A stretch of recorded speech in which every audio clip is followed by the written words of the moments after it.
Hey folks, Chap Marc here.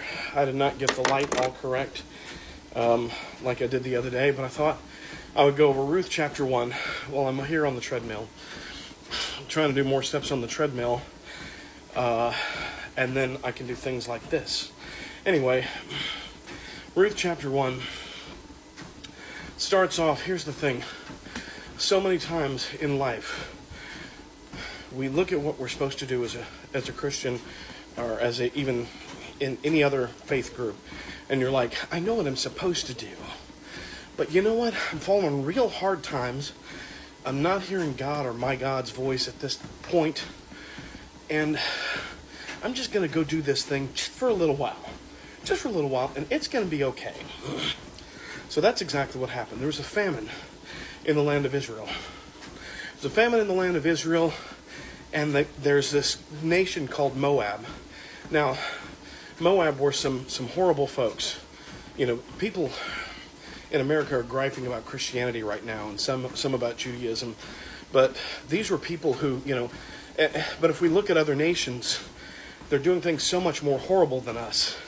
Go look on voiceofthemartyrs.com and see what other nations like Indonesia are doing to Christians. Anyway, so this land where they used to throw their children alive into the fire to worship their god Molech, he said, you know what? There's jobs over there, there's food over there, there's money over there.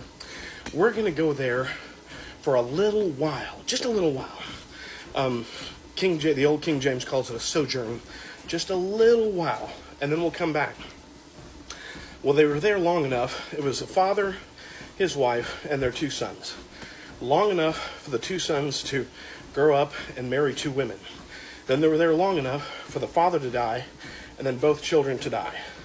Now, their names are specific to this too, but sometimes in our Christian walk, or in the walk that we have in life, we decide, you know what, I'm going to go against my conscience and do something that I think is okay.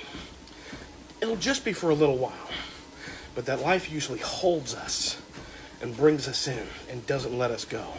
And that is what had happened. And finally, these three ladies who had all experienced incredible trauma, losing the loved ones of their life, finally Naomi says, I got nothing left. I'm in a strange land. I've got no husband, no children. I got to go back to Israel. I got to go back to where God is. But God is not happy with me, and I'm not happy with God right now. And in fact, her name meant pleasant. Maybe I'll do a separate one all about the names and how they all interact, but her name was Pleasant.